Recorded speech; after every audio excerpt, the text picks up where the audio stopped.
Έχει κάτι. Δωρμανάκια. Τα τραύματα. Εγώ ήμουν πολιτικός κρατούμενος 6 μηνών από τη Χούτα. Λοιπόν, και έζησα τα πρώτα. Γιατί γελάτε, κύριε? Γιατί γελάτε, κύριε? Οι δύσκολες ώρες. 11 μήνες έζησα μόνο με ανάλαβη φασολάδα που έτρωγα σε 3 συσίτια που ήμουν γραμμένος. Δωρμανάκια. Οι μεσημεριανές ώρες. Σε αυτό το μικρό διαμέρισμα της οδού Μυραμπό 1, γύρω από ένα τραπέζι που κανονικά χωρούσε 8, καθόμασταν 15. Όλοι οι εξόριστοι Έλληνες.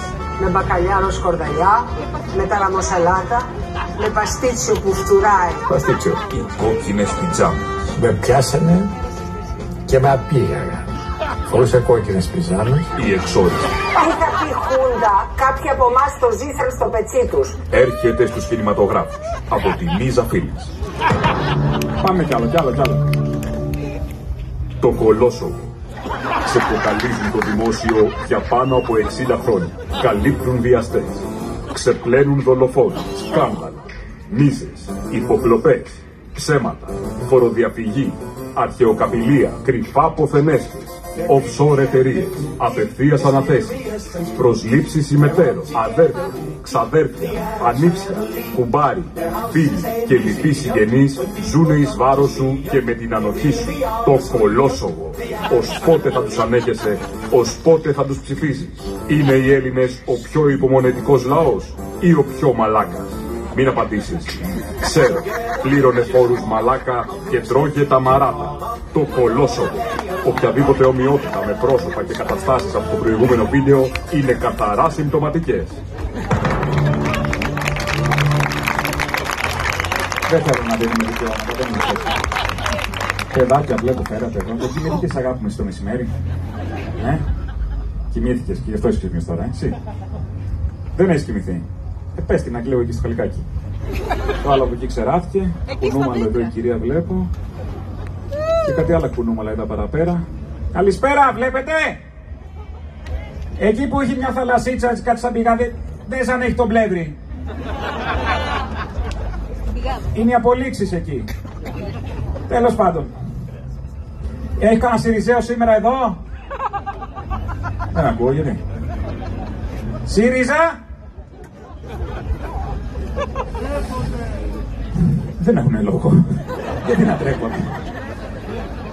Βάι, τι συμβαίνει στο ΣΥΡΙΖΑ. Φαρμάκι μας κερνάει κάθε τόσο με ένα σκάσο. Τι μαδομούνι είναι αυτό? Πόπο ξεκατίνιασμα. Ούτε στις εκπομπές της Ιας Λιαρουπούλου τέτοια. Ούτε στο ερωτοδικείο όταν συναντήθηκε ο εθνικός στάρ με τον Μίστερ Βούτια. Ένα χρόνο τώρα έχω ξεσχιστεί στα popcorn, έχω λυσάξει στα λάτι. Δεν νιώθω τα χείλια μου πια, είναι μόνιμα πρισμένα σαν της Τατιάνας. Δεν πάει άλλο. Λοιπόν, αναλαμβάνω πρωτοβουλίες για την ενότητα της κεντροαριστεράς. Τέλος. Ευχαριστώ. Δικού μου είναι ίσταση. Κύριε Πρωτάπη, κεντροαριστερά. Άιντε με κλείστε. Λοιπόν, πρώτη κίνηση, έχω προτάσει, δεν είναι άιντε έτσι. Πρώτη κίνηση. Αντιπρόεδρος στο Ινστιτούτο Τσίπρα, ο Καμένος, έτσι για το γούρι. Δεύτερη κίνηση. Επαναφέρω σατυρική εκπομπή σε μεγάλο κανάλι που θα λιβανίζει Τσίπρα. Και τι καλά που τα έκανε και τι κακός ο ΣΥΡΙΖΑ, τι καλός ο Αλέξης, ο οραματιστής. Τρίτη κίνηση. Ετοιμάζω ντοκιμαντέρ αγιοποίησης του μεγάλου ηγέτη, σε σύντομη πλήση και καλό ξέβγαλμα, με τίτλο «Αλέξης Τσίπρας, η δική μου ματιά». Κατεβαίνουμε προτάσεις τώρα, όχι ότι και πρόγραμμα, όχι αστεία, που λέει ο καθένας. Αυτά τα 3 πραγματάκια να γίνουν και θα δεις κάτι ανδρουλάκια, κάτι αυτσόγλου, βαρουφάκια και κάτι πολλάκια, θα μαζευτούν όλα στη μαμά εταιρεία, στην αντιπροσωπεία.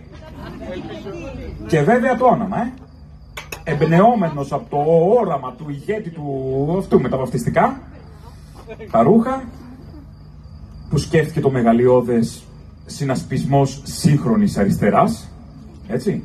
Κρατάω την ακροστιχίδα και με μια μικρή αλλαγή το απογειώνω. Συνασπισμός σύντομης αριστεράς. Έτσι. Να είμαστε ρεαλιστές. Και κάνετε καμιά μαλακία και διώξετε το Στέφανο, θα γίνουμε κόλλος. Θα το πάρω προσωπικά κατά της εκπομπής. Εγώ το δηλώνω. Πάντως, ρε παιδιά, να πω και εγώ την αμαρτία μου. Το βλέπω το Στέφανο με αυτά τα κοστούμια.